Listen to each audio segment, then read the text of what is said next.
Have you ever started up Fire Emblem Sacred Stones only to realize you're playing Where's Waldo? It's more likely than you think. Actually, it's not. It's really not. So as I briefly discussed in another video, there are sometimes contests in the Fire Emblem Romhacking community, and if you don't know what Fire Emblem or Romhacking is, here's like a single sentence on screen for each to like catch you up. Pause it if you need to read it. You good? Okay, now you know. The goal of these contests is for people to make a one-chapter romhack within a certain time frame and see who can make the best. And while it is a competition, it's also about experimenting, seeing what works and what doesn't, improving your skills as a romhacker. Basically, it's all meant to be in good fun. The two most notable recent events hosted by Fire Emblem Universe moderator Darman are MARTH and its successor, CELICA, which are hellish forced acronyms, as you can see here. There have been many similar events before and some others since, but the whole thing with MARTH is that they had set as few restrictions on the content or construction of the chapter as long as it's just one chapter and it's something new, not just recycled from another project. These entries range from fairly typical levels to some of the weirdest releases ever, and today I'll be going over them, starting with all of the MARTH entries. Well, okay, with the exception of Closing Act, since I've talked about it plenty in another video. Short version, it's incredible. Long version, you can go watch that video. I'll first be covering what I would refer to as the weird entries, then go over the more traditional ones, and I'll try to keep each game's coverage to less than a minute, focus on the core ups and downs. Then afterwards, I'll give my personal top 5, discuss the scoring system of the contest, bring up some of the flaws of the MARTH competition and how they were addressed, and then move on to CELICA and do the same things. Let's begin with the weird entries, and to start, Where's Fado by Vesley. This is just Where's Waldo in the Sacred Stones game engine, which is absolutely hilarious. It's barely a proof of concept that takes 2 minutes to beef? It's barely a proof of concept that takes 2 minutes to beat, but you know what? It makes me laugh anyways. I think it's the fact that so much effort went into making this for such a short playtime that makes me love it. Like, you did not need to cook this hard. What the what? Next is Tower Defense by Vesley.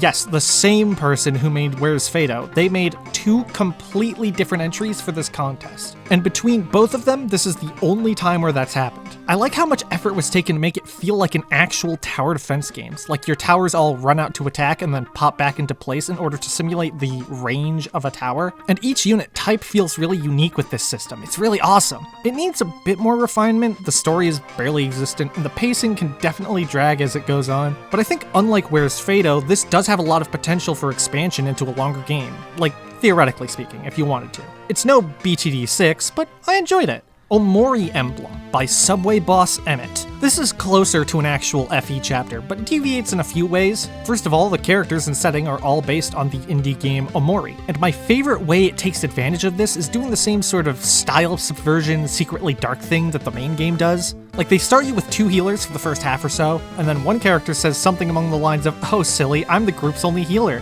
and then you look around for the other one, and they're just gone.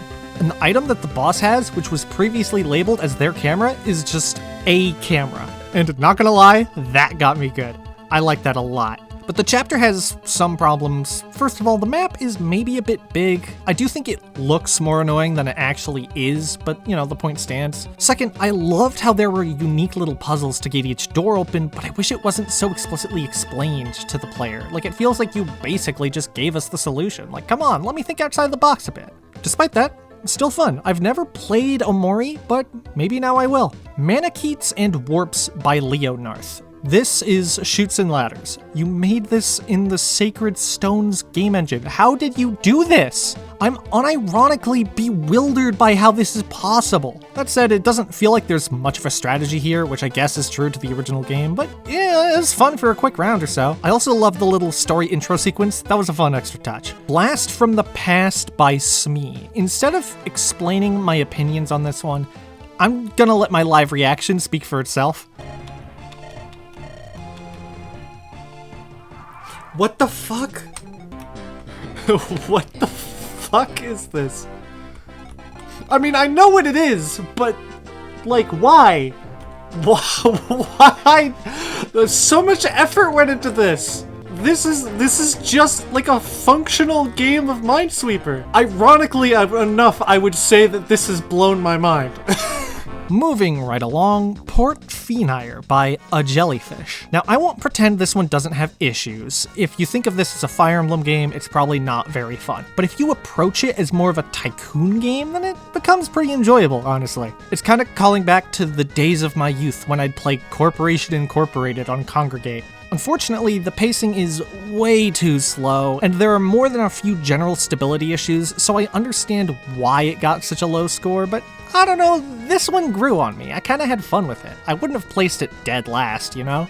We Are Legion by Frog. So the gimmick behind this one is that any combat that you initiate and both units survive, the enemy unit will turn into a legion for you to command. This is a hilarious concept of just infecting the enemy with the sort of legion virus. The issue is that it's really hard to not just nuke everybody with Legion, like he either one-rounds or leaves them at low HP. I don't know how I'm supposed to proceed past this first part, other than having people go all the way back to the fortresses at the start, heal at them for like 8 turns, then come back, do a single combat, and then like just keep going back and forth, but I refuse to believe that is the intended solution. I love the actual mechanic so much, but the puzzle aspect is just not intuitive at all. Either way, it's still iconic to me. Smash and Grab by Mega Cow Sandman. Now this might look pretty standard at first glance, but it's in the weird section because this is a genealogy style map, which means it's actually the size of like 3 normal Fire Emblem chapters with multiple objectives to capture. The twist here is that it also has the capture mechanic from Thracia, where you can take an enemy alive and steal all their stuff. While I'm intrigued by combining these two ideas, the problem is that the items the enemies have aren't that intuitive. Like there are 0 enemies with light tomes for the mage, so she just kind of runs out eventually and no amount of capturing will help you. And the enemies are so aggressive against your handful of units that you're forced to play very defensively, and it gets kind of annoying after a while. Also, the writing, please don't try to write accents. I just can't understand what they're saying. I think this is the closest I've gotten to words physically stabbing me in the torso. I will say though, in my opinion, the enemy placement is better than in Genealogy of the Holy War, which just throws huge blocks of the same enemy type at you. So if I had to choose between this and Genealogy, I'd choose this. So you know what? You've got that going for you. The next one is fairly similar, actually. Battlefield Homecoming by RKG. This is also a genealogy-sized map, but the brilliant thing here is that the objective is just getting 2 characters on opposite sides of the map to meet. There's this huge 3-sided war, but the part they want to care about are the characters. I think that's a really cool choice. There are some flaws though. A lot of the map is just empty space. It doesn't really benefit from being this big. I also didn't realize at first that the green units would be hostile, and I would have recommended swapping them to a different color palette, like purple. And while I really like the characters, the overall story and setup is overly convoluted. It could have been simplified while having the same emotional impact, you know? Though the extra twist at the end, that was pretty good. That was a nice touch. Lastly, and this is the biggest one, you can't move through your own blue units? Why? This design choice confuses me so much. I know I just listed a bunch of problems, but again, still more fun than Genealogy. Tactics of Taming by Rammerrush. This is the only one in the Marth contest that uses the Lex Talionis engine, not just Sacred Stones. And this game makes great use of that fact to do things that would be very hard otherwise, making this new taming mechanic where you can turn hostile beasts into your friends. Also having the Fates pair-up system, using wave music instead of midis, and having some very cool visual effects. However, it suffers from some balancing issues in my opinion, like how any creatures you tame early on will just get steamrolled by things you fight even just a little bit later. I spent a while building up an army of wolves that I felt like I could take on the world with, and then when the wyverns came in, they just could do nothing to them and got wrecked completely, which feels bad, man. This caused my really high impressions to plummet quickly when I got stuck at this part and just quit. Maybe this is me being bad at Fire Emblem compared to the average ROM hacker, but the numbers just don't feel good, man. I don't know.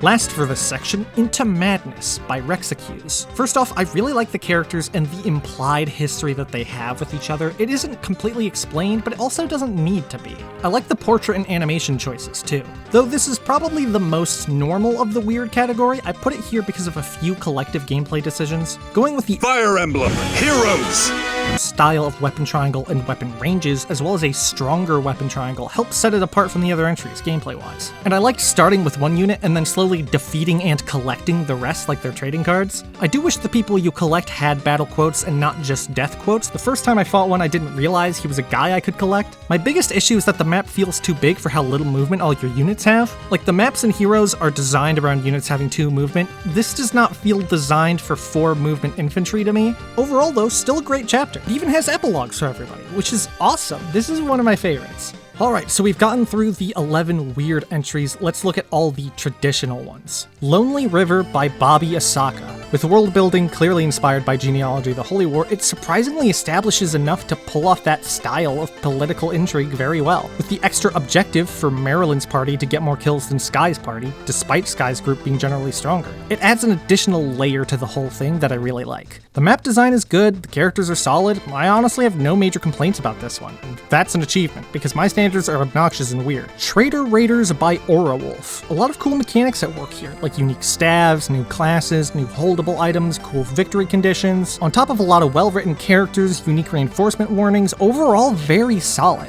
But I have to say, however, it's just too hard for me. This footage is on normal difficulty, and I later played on easy, and I was still like, how the hell am I supposed to do this? There's like no way to like protect these carriages. What am I supposed to do? I don't know how much this is a me problem, but like, I've beaten Thracia, I've beaten Radiant Dawn, you know, how bad at Fire Emblem can I be?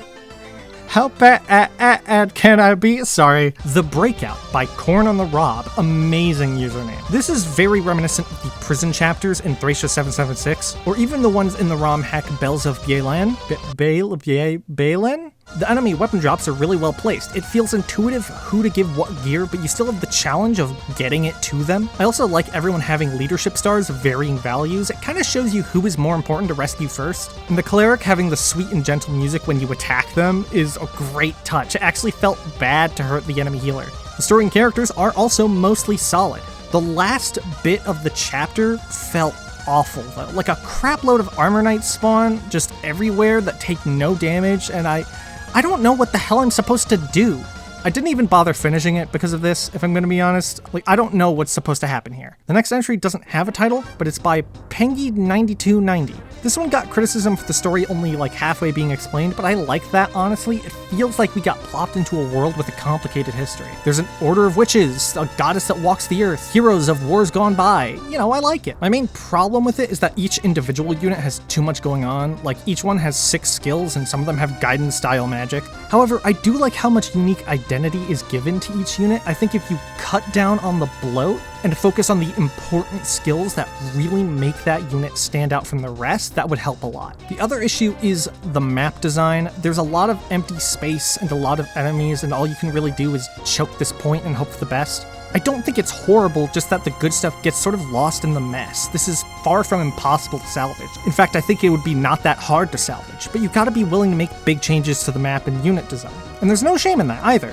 You know that saying that's like, if you love something, let it go? Well, any kind of creative work like art or writing or game design, it's more like if you love something, be prepared to completely redesign it from the ground up if necessary. Storage Gaiden by, I still don't know how to say this username, Nabepeiser. Again, probably wrong. While the appeal sort of relies on at least a passing familiarity with Fire Emblem Storage, having this cast of personalities already built in instantly gave us a fun, interesting crew to work with. And the units in Storage are really well designed, so that carries over too. The map is fun and engaging. I like the Berserk Emperor as a time pressure mechanic. It even has an alternate ending. I also like having Anna here as a shop so you can like sell some of your stuff to get cool gear in return. Not much to say, it's just really good. Up next is Village Chapter by Kit. Overall, this one is fine, but its biggest failure is that it fails to stand out. The units you get have okay design, the map is fairly good, the story isn't obnoxiously bad or anything, but there's just not much more to say about it. Though it's far from my least favorite, don't get me wrong. And there is one line that is just so direct that it actually got a good laugh out of me.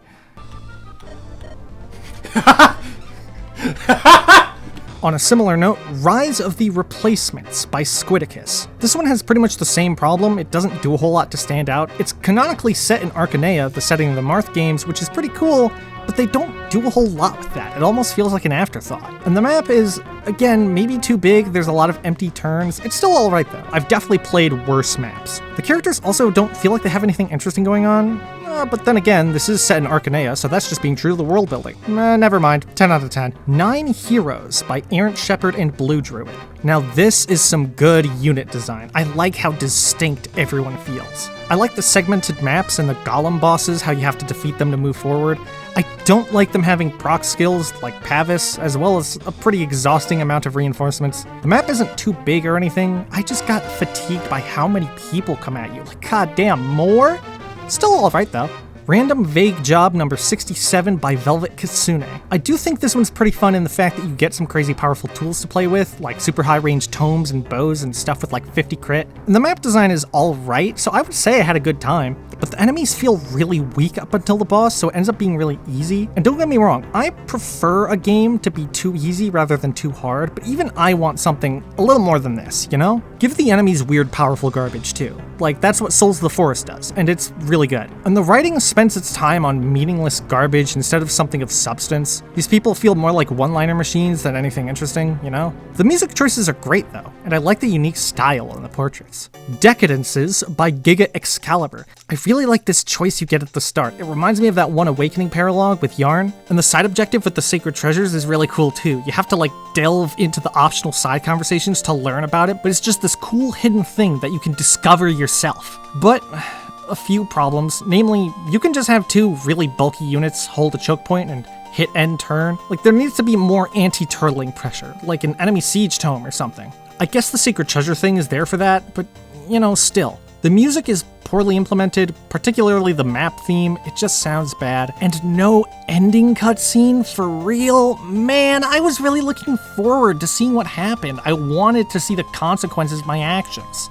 You had me hooked. I was latched on like a salmon, and then, This feels like they ran out of time before they had to submit for the competition, and I get it, these things happen, but man, I see the potential here. I really hope the creator revisits it someday. Speaking of revisiting, Lady and the Princess by Crash Boom Bang. From the creator of Four Kings, it's awesome for a lot of the same reasons. This map is very big, but it always feels like something interesting is happening. There aren't really any empty turns. So great map design and great unit design, impeccably balanced. And it builds off of the previous story of Four Kings very well. One thing that bothers me though, is that the music is inconsistent. Like, the player phase map music is way quieter than the enemy phase, and Crash, buddy, pal, that enemy phase battle music, please stop using it. It has that annoying beeping sound. It sucks in Four Kings, it sucks here too. I'm begging you. Other than that though, this is very good. This is one of the best ones. We're almost at the end here.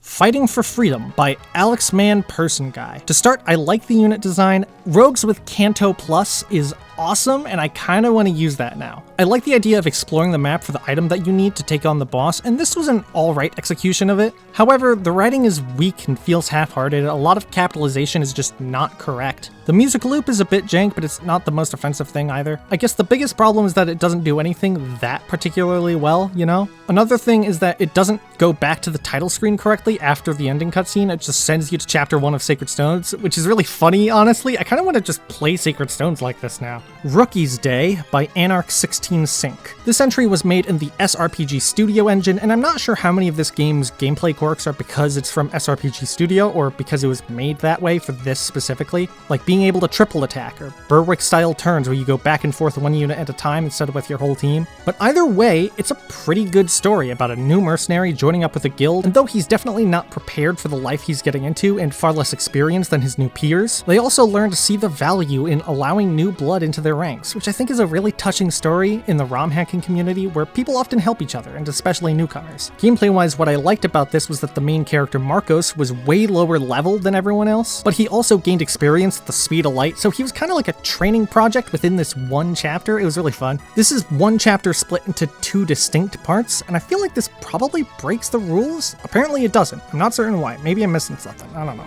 I'm glad it didn't get disqualified though, because I do really like it. I then later discovered that this one has a more finished version with a 3rd map and the story completed, as well as new portraits that were made with generative AI. Yippee. This is a pretty hot topic in romhacking spaces, and I'd ask everyone to please keep discussion out of the comments, because nobody is going to change each other's minds in a YouTube comment section, and it'll just be irritating for everybody, particularly me. But just know, I'm not a fan of this. And speaking of which, Cycle of the Heavens by Vanithi Pathichai, I definitely butchered that, sorry, and Adaria. This one is also an SRPG studio and also uses generative AI for the portraits. And there's also voice acting for the narration, but this sounds a lot like a generated AI voice to me too.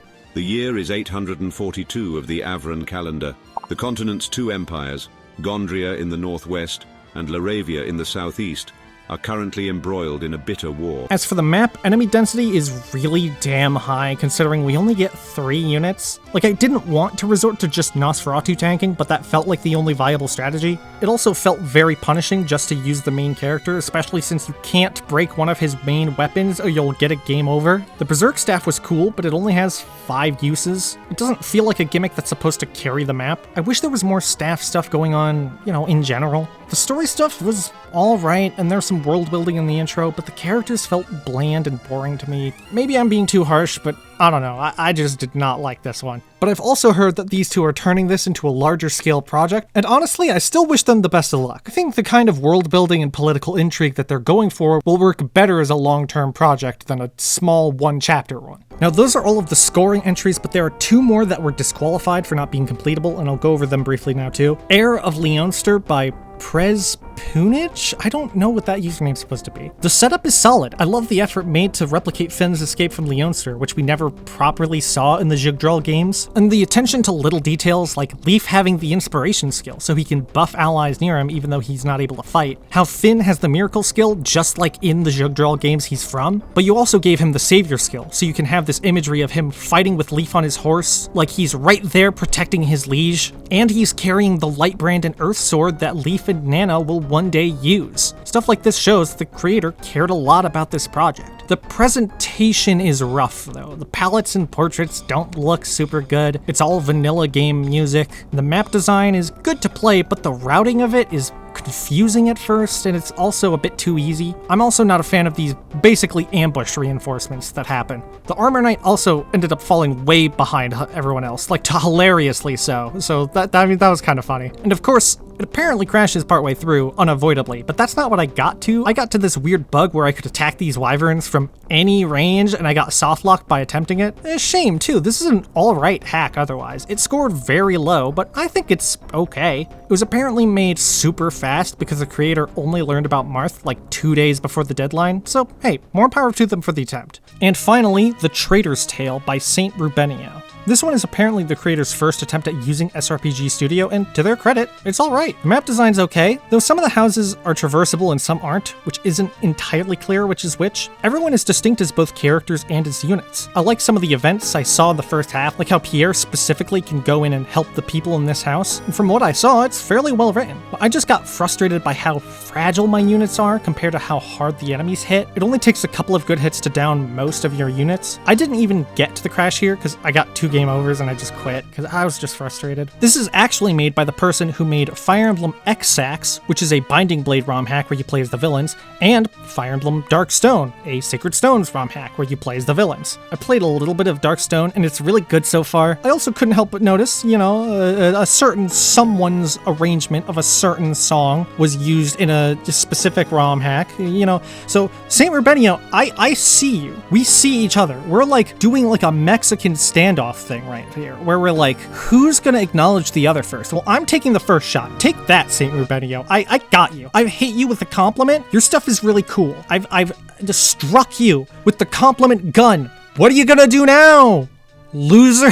I'm sorry. And that, everybody, is Marth. I'm going to talk about the contests themselves for a while now. If you don't care about that and you just want to hear about more weird ROM hacks, I have the timestamps. Just skip there. Nobody will know. Well, I'll know, but it'll be our secret. Overall, there weren't any entries that I hated. Definitely some that I disliked, but there's something I liked about all of them, you know? Which ones are my favorite, though? Ugh, that's a tough choice. 5th for me is Storage Gaiden because of a good map and a great cast. 4th is Lady and the Princess because of just amazing map design, even if I'm not particularly invested in this part of the cast, but that's a personal thing. My 3rd place is Into Madness for executing a bunch of weird ideas well at the same time. 2nd is Lonely River for just really good characters, world building, map design, side objectives, just everything. And first, for me, is still Closing Act, because it's unbelievably good in every aspect. A few that didn't quite make that top 5, I actually really liked Decadence's despite its many flaws. I would have put it in the top 5 if it just had a good, detailed ending cutscene. I probably would have said Breakout if it weren't for that last bit. I probably would have said Trader Raiders if it weren't so damn hard, so those 3 are very close behind. I also really liked Rookie's Day. It felt well designed, but it just didn't wow me, you know? But 6th place for me is probably a tie between Minesweeper, the board game, and Where's Waldo, because they're all just that funny to me.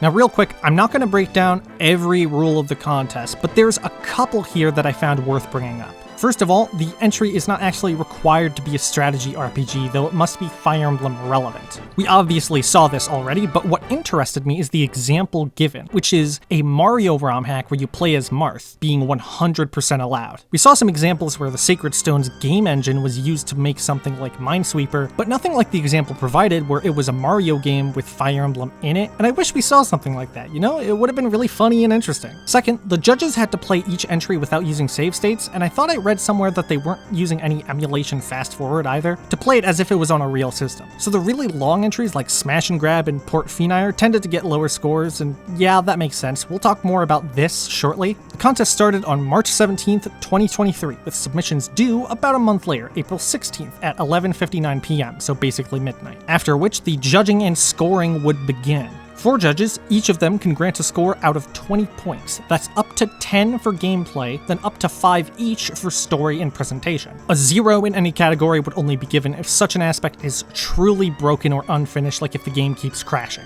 This means up to a maximum of 80 points, highest score wins. The average of all the scores in the contest, including the disqualified entries, was 41.75, with the winning score being Closing Act with 71 points. Second place was Into Madness with 60 points, and third was Lonely River with 56. So the lead that Closing Act had was pretty dominant. It wasn't a complete stomping, but it wasn't particularly close either. Now, there was a lot of interesting design discussion that got thrown around as a result of the contest, and that's a great thing, but all this being said, there were some issues with it overall. The primary point of contention was that some of the judge reviews contained very long-winded and negative rants. For reference, I grabbed one of these long tangents at random, specifically the one for Tactics of Taming, and the word count came up to be over 2,000 words, which is the same amount as this video all the way from the start to the end of the weird entries section. And all of that was the review of one person for one game. The problem was not just that they were receiving a lot of criticism, but it's that it wasn't really helpful or constructive, it was just negative.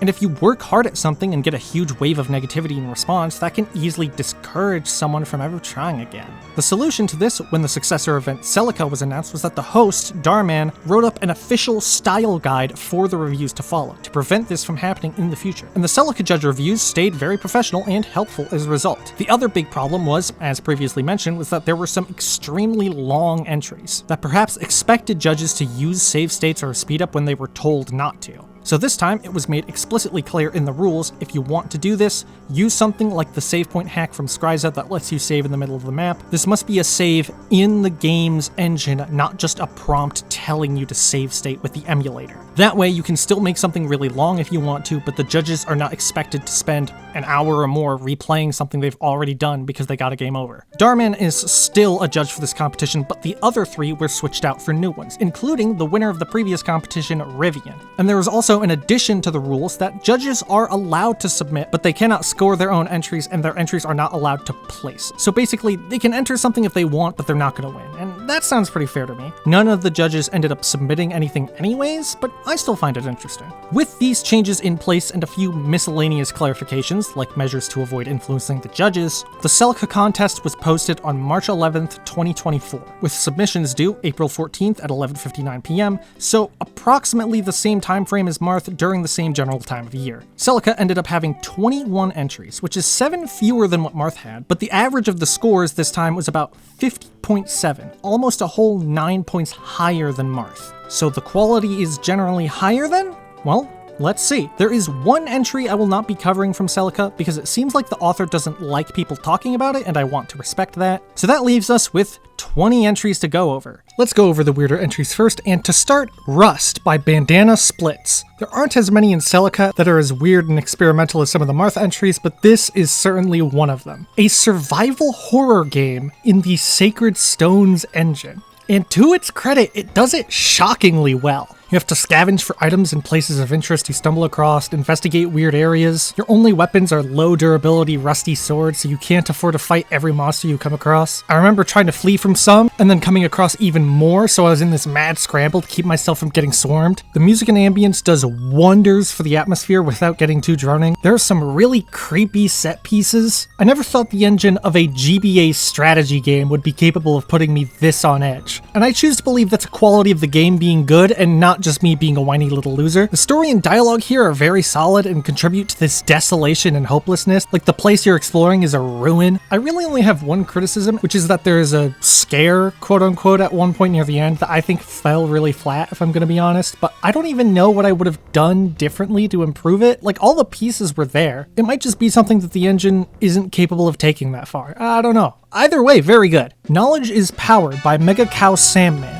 I actually had a lot of fun with this one. So the idea is that you can recruit certain enemy units by talking to them, but you have to answer a quiz question about the Fire Emblem series first. And you can get extra bonuses if you answer a couple more questions, but a penalty if you get one wrong. Whenever I got to a quiz section, I'd like hunker down in my seat, like, all right, let's go. I was in a Discord call with some friends playing this, and with some of the hard ones, we were like working together to get the answer, and it felt that engaging because I knew getting an answer right or wrong would help or hurt me in the map. And your units are already pretty weak, so you need all the help you can get. We spent a while trying to figure out what the highest move in the series is, and though I still have no idea what class in these games have 12 move, it is still really fun. Now, as for some criticisms, the little puzzles of the map were weird. The moat being drainable was a neat touch, but I don't know how I was supposed to know to stand on these two tiles again. And at this end part where this dude is like in the wall, I know you can go around from above and attack him with the longbow, but like, I feel like there's gotta be another way other than that, right? I just can't find it. And some of the music, especially the player phase music, it's pretty rough, I'm not gonna lie.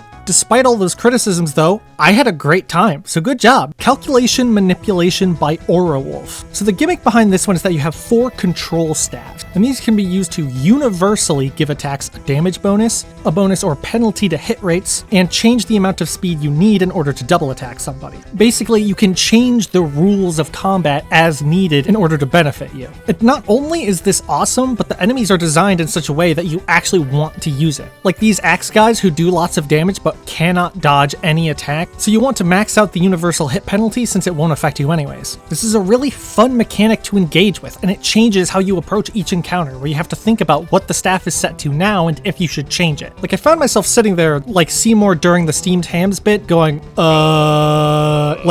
okay, do I need to change it? The map design is also great. You have to run away from this general, and going through the map lets you gather the tools you need in order to turn the tides and actually take him down. I feel like there wasn't a whole lot of characterization for most of the cast, but the story is interesting enough to support the gameplay. Overall, no major complaints at all. Very solid. Baseless Experience by Jopedija. I probably butchered that, sorry. This is an interesting one. See, nobody has any stats at all. Not only does everyone have a 0 in every stat, but the stats aren't even on the info page anymore, which is hilarious, honestly. So instead, it's the skills and weapon of each character that defines their combat. However, I think in practice, this displays one of the big issues people have, or at least that I have, with FE games that throw a huge amount of skills into combat, like Fates and Three Houses, which is that it becomes difficult to tell what will happen in any given combat and why, especially on enemy phase. Like, this enemy armor knight has 2 different skills that give them different amounts of attack and defense depending on whether they initiated the attack or the other person did. You need to be able to look at a unit and go, ah, they're good at this specific thing.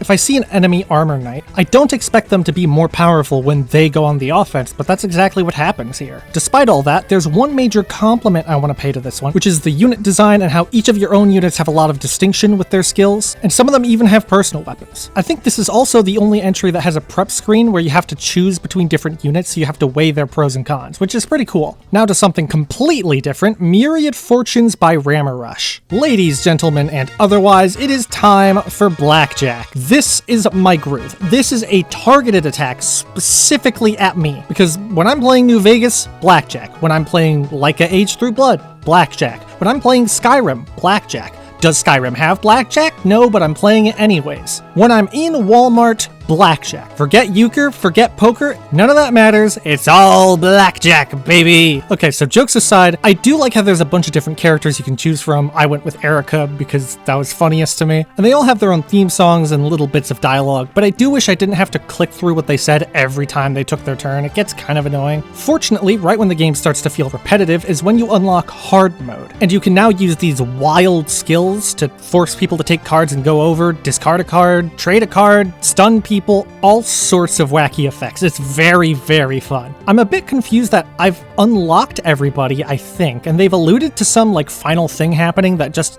isn't yet. Maybe I haven't gotten far enough. Either way, still fun. I played this for well over an hour. The Spell Thieves by Random Wizard. I love this one. So the basic gist is that you have 8 units, 7 of them are some kind of magic user, but all their magic works differently. There's one who's a blood mage, and his spells cost HP, like in Gaiden. There's another who's an artificer, and has magic items they've created to fight with. Another has an aura that creates a ghost when an enemy dies close to him. Another yet prepares spells like in Dungeons and Dragons, and so on. This makes each unit unbelievably distinct, without making the game too confusing or having a bajillion skills to keep track of. The other Lex Talionis entries are great, but this is the one that convinced me I should try out more of them someday. I know it's like a minor meme to recommend Absolution by Zest Dynamite. It's on the list. Don't worry. You don't have to recommend it.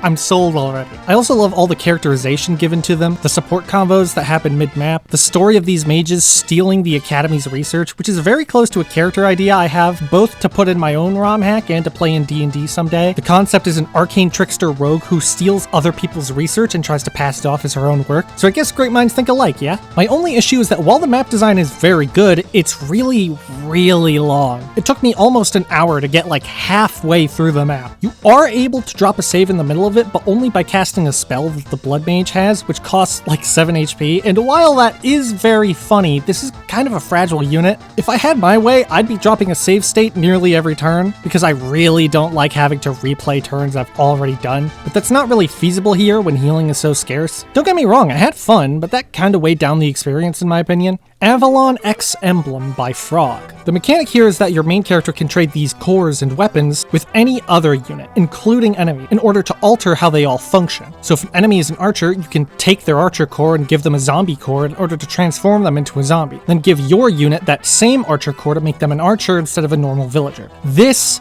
is awesome. You can use this to both buff your own units and debuff the enemies, but you have to be careful to not expose yourself since the person who can do it is pretty fragile. You can take an enemy longbow, give it to a Myrmidon, and it becomes a wind sword, that sort of thing. It almost feels like a sandbox for you to just go crazy, see what you can manage to give and take.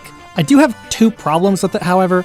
A, I am, once again, not good enough at Fire Emblem for this game. It's just really damn hard. Once again, I didn't finish this one, not because I disliked it, but because after multiple game overs, I just lost patience. And B, I don't understand what direction the story is going in. It feels so all over the place. It starts with something about the end of the world, then it turns into a rebellion thing, and then Morbius shows up. No, that is not a joke. That actually happens in the game. I guess I didn't get to the ending, but I don't know what's happening, man. I really don't. After the End by CB1052.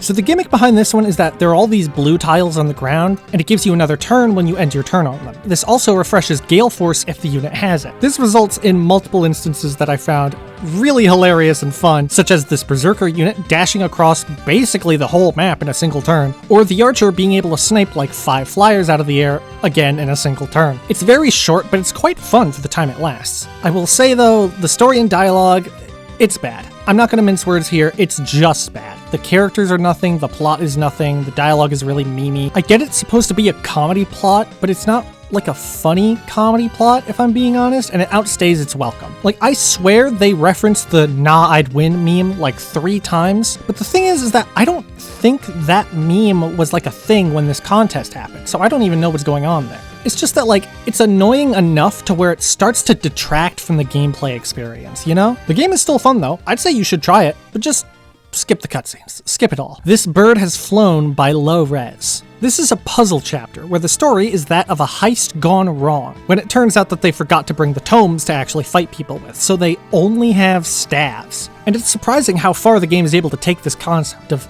only having staff users and having to make it work. The units still manage to be distinct by having different defensive stats, different staff ranks, so not all of them can use every staff. One of them is even a dancer. A few custom staffs like Hone, where you can increase your weapon rank. By the end of the puzzle, you can use the Obliterate staff, which just obliterates people. It's not super remarkable in terms of story and music and art design, so I see why some people would see that as a downside, but I don't really mind it that much, honestly. I really like this one. The only real problem I see is that this one doesn't have an end event either, and also goes on to vanilla Sacred Stones after that, and I really want to play Sacred Stones like this. Like, I just want to destroy everyone with the Obliterate staff now. And last for this section, Net Arena by Snexus, I think? This one is based on Mega Man Battle Network with a sort of grid system, and I'm willing to accept, having never played those games, that I'm just not the target audience for this one. I don't really understand how the grid works, and why some weapons can attack so far. They left the debug weapons in, I assume by accident, and I tried not using them, but without them the enemies feel so damn tanky. Like, my units were doing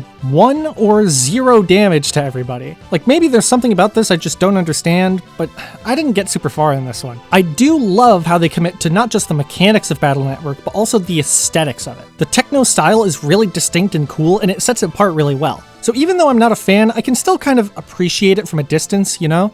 Like, I get what it was trying to do. It's just not my cup of tea. And now, with all of the weirder entries done, let's move to the traditional ones. The Ruins of Lost Ambition by Crash Boom Bang. Another very well designed map, this time with a really interesting mechanic where these phantoms are invincible until you break the bone piles that correspond to them. And then after you kill all the phantoms, the boss then becomes vulnerable. It forces the two groups that have been split apart to be really proactive and seek these piles out so they can help each other stay safe. The story this time feels a little more dependent on knowing and liking the characters than with Lady of the Princess, since there's a pretty long picnic scene with the characters just catching up. Luckily for you, Crash, the Mage Quartet are among my favorite characters from the Four Kings, so you get a pass. You get some funny experimentation with the portraits here where you can see like the sword with a burger on it, and that awful enemy phase battle music is finally gone. Yes, 10 out of 10, perfect game. Dark Cells by Omni. I really like the Prison Break setup of the story a lot, and how much effort was taken to establish the mood and the environment of the prison. The guards are corrupt and treat the inmates like dirt. You see this sort of Alcatraz setup of like, this is where they put the worst of the worst. I really enjoy that they establish all this. It sets it apart well from all the other Prison Break chapters. There is an issue in that this game's dialogue has a lot of grammar mistakes. Most of the time I don't call this out because, you know, it happens to everyone now and then, but there's a lot, sometimes multiple in a single sentence, and it gets really distracting. I like that it's made clear that you only get 2 door keys and you have to pick carefully what you use them on. That's fun and all. My problem here is that you spend a lot of time in this opening area because most of your units are really weak, and because the reinforcements just keep coming for a pretty damn long time. I stayed in this opening chamber for like 10 turns, and then when I go to fight the bishop boss, I immediately got a game over because of a 2% crit. So very cool. When is my last save state? Oh, turn 2?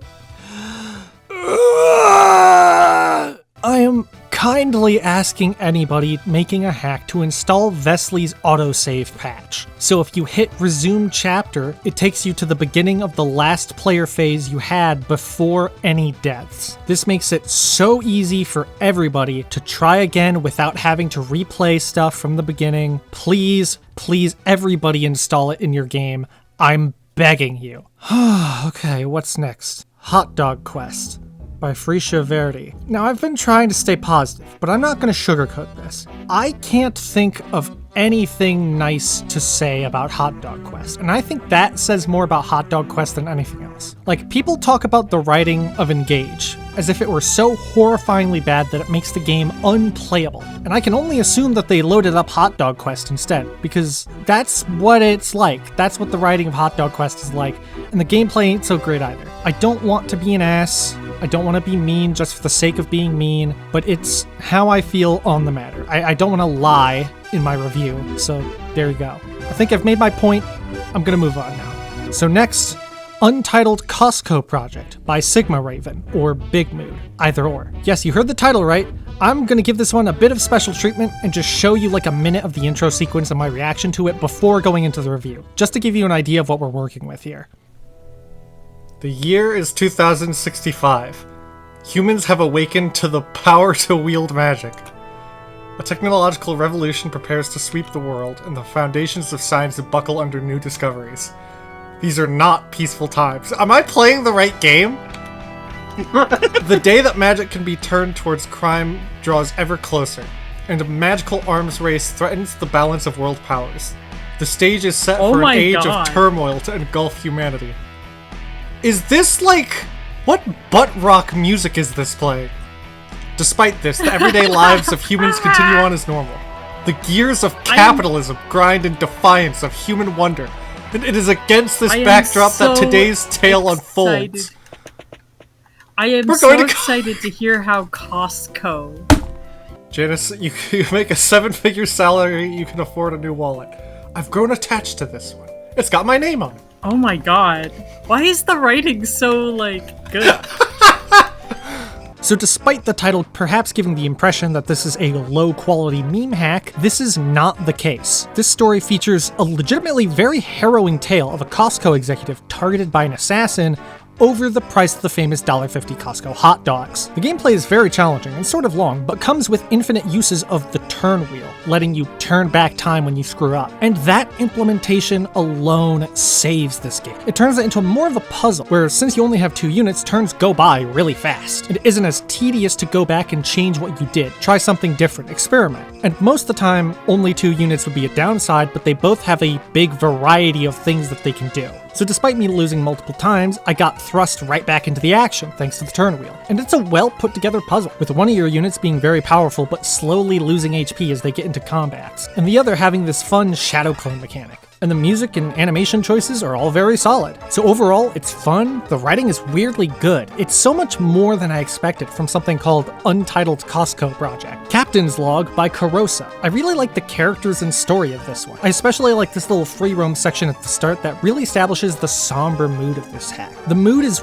really what I like about this one man's struggle with his own memories and identity. The gameplay itself is pretty good. The units are distinct, the map is well designed, so despite it being really big, there aren't many empty turns where you're only moving, but I have a couple gripes with it. It's pretty hard like some of the others. I would be fine with this if it used the turn wheel like Costco did, but it does not allow you to do so. As such, it ended up getting kind of frustrating for me. As I'm pretty sure I said earlier, I prefer games being a bit too easy than being a bit too hard, especially when it comes to a strategy game that's slower paced. Second, the special techniques people get are really cool, but I never really felt like I had any opportunity to use them where they'd actually be helpful, as if like the map wasn't designed with them in mind. Maybe that's a me problem. I don't know. Despite my criticisms though, this one is solid. Good job. And the creator, Carosa, also left a really nice comment on a previous video of mine, so shout out to you, Carosa. You seem super cool, and you made a good game. One Last Venture by File2ish. This one's solid. What I really like about this one is that you have to go save these villages, but you also see the villages being attacked on the map, and that's your timer. So you really feel the pressure to get to them quickly, but it doesn't feel punishing or strict at all. Map design is solid. There are choke points, enemies coming from multiple sides. I like it a lot. Though you only get 4 units who don't feel that distinct in my opinion. I wish we got like 1 or 2 more, but that's not a critical problem or anything. Honestly, more of a nitpick. The story's also nice. I do wish the intro cutscene was a little shorter, but it's not that bad. But it mostly has like, reason to be that long. The music choices are also good. I like the song switch for the last phase of the map. That was really, really good. Overall, I liked it. Good job. Crowns, Thrones, and Rebellion by Random Mercenary. This one is inspired by Genealogy of the Holy War. If you're wondering why the Marth genealogy entries were in the weird section and not this one, it's because I wanted to keep the 2 sections pretty even, and so I normally would have put this in the weird section, but I moved it to the normal one. But anyways, I have to admit some negative bias here because I hate Genealogy of the Holy War. It is one of my least favorite games in the series. Honestly, it's one of my least favorite games in general. This entry does mostly avoid the problem that FE4 had, where they just put huge blocks of the same enemy type in your way and expect you to juggernaut them with one person. I also really like how it uses the map sprites from the SNES game, even though this is a GBA hack, to really sell that Jugdral feel. Some of the characters you get are named and have skills, while others are generics that are more resources than characters. And while I do like this approach, it doesn't feel feasible to keep any of them alive. You do sort of just have to throw them all to the wind. Like this boss enemy here has Resolve and Gale Force. And this is less of a situation where you can sacrifice your units if you need to, like Iron Emblem, and more of a most of them will die no matter what you do. Like, okay, cool, I guess. And unlike what the intro says here, a lot of the generics do have skills, both for us and the enemy. And I'm pretty sure I saw generics of the same class with different skills, and it's very hard to track which skills belong to which unit. As for the story, the first scene in the start event was really good on its own. I liked it a lot and it felt impactful. But then the following scenes just started to drag. It threw a lot of names out that I instantly forgot, and I don't know, this one scored really well. It got like 10th overall, so maybe this one hits really good for the genealogy fans out there, but it doesn't exactly butter my croissant.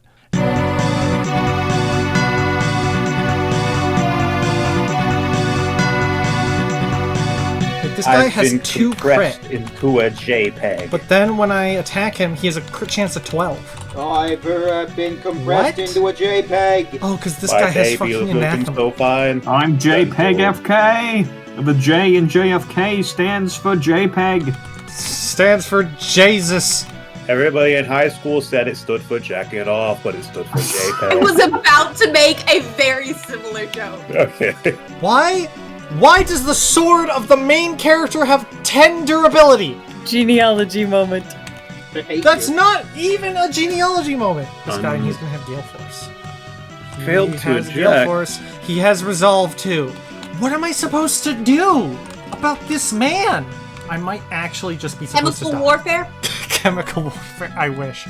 This is just a clump of enemies of the same type, which is reminiscent of genealogy. Genealogy moment. That is unironically a genealogy moment. What if there was a gender-neutral version of the quirked-up white boy who's got it on the sauce? So I am recording, but the audio isn't gonna go in the... Sick. President Bill Clinton fellatio. Wow. Fucking great. No one will ever know. Why is it always either Bill Clinton or George Bush? Next is Caged by Alonzo. This one is the opposite of the pretty common Prison Break chapter. It is instead one where you try to prevent a prison break, and you have to stop these thieves from opening all the cells. This is pretty cool, and it's a well-constructed chapter. I like all the little world building and character stuff they do, as well as a special boss dialogue here and there. However, and this is like the 8th time I've said this, I know, but it's pretty damn hard. The reason why this time, though, is because you have to stop these thieves very early so then the situation doesn't snowball wildly out of control. What am I supposed to do about this assassin with a brave sword? You know? Like, a bunch of units have to be over here, a bunch of units have to be over there. Who is supposed to be able to stop this guy? Other than that, though, this is pretty well made. Good job. Diversions by CT075. Okay, so the core gimmick is kind of fun. They tell you right at the start that all you have to do is have Erica wait on the castle entrance. Don't need to hit C's, just wait. And then right after that, they proceed to distract you with a bunch of other stuff. Like Ephidel from Blazing Sword shows up, and if you actually succeed in beating him, it's like, oh, great job. But the whole objective was to go to the castle and fight the people, dummy. Which is like, yeah, that's funny and great, but it's not actually that fun to play, if I'm gonna be honest. Like, it's just kind of a horde of dudes that pops out, and they don't really feel good to fight. The map design is kind of ugh. It says at the start that there's a bunch of hidden side objectives, but I didn't actually find any of them, despite my best efforts. So I don't know if I'm just being stupid or if they don't actually exist. I mean, I get the whole point is not for it to be a playable map. It's a gag chapter, but it's not a gag that I'm particularly amused by. Like, the whole premise is just a big gotcha, and that's not something I really vibe with, I'm gonna be honest. And lastly, Infiltration by Cheddar29. This one is awesome. The gimmick here is that the map is split into kind of 2 different maps, and though no unit can travel from one to the other or anything, the top half can obtain some cool items, then send it to the bottom half, which is significantly more difficult, so they need all the help they can get. Most of the bottom units are painted as pretty expendable, and I like that because in the story, the general of the army is throwing his soldiers' lives away for this crazy tactical maneuver. I don't really have more to say about this one other than I had a lot of fun, more than most of the entries, honestly. I also want to call out this line, which got a huge laugh out of me.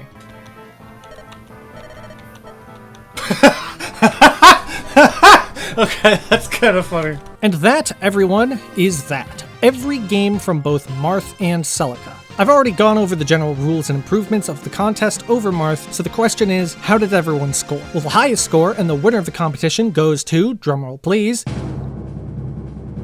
Calculation Manipulation by Aura Wolf, with a score of 70 out of 80, only 1 point behind what Closing Act got last time. In second place, with a score of 69, nice, is The Ruins of Lost Ambition. Then third place is a tie between Untitled Costco Project and Avalon X Emblem with 64 points each. And I will still shout out Myriad Fortunes with 63 points and Rust with 61 points, since both of them were within 10 points of the win. Well, like I said before, I had to be a little stricter on what counted as weird when dividing the contest entries, because pretty much all of these were trying to experiment with something. They had a goal in mind. Overall, I definitely felt a higher standard of quality in the CELICA entries than with Marth. And that's not to say the Marth entries were bad, I still enjoyed playing them, but I think we've reached another level here. One thing I found worth noting is that there were 6 entries in the Lex Talionis game engine this time around, about a quarter of the entries, whereas last time there was only a single game in Lex Talionis. No entries in any other engine, like SRPG Studio though. This could be because last time all 3 SRPG Studio entries scored fairly poorly, or maybe that's not the reason at all, and I'm reading into things too much. There were also no disqualified entries this time around, which is great. As for my personal top 5, this was even harder to decide than last time. I had well over half the entries that I wanted to sneak into the top 5, even though there's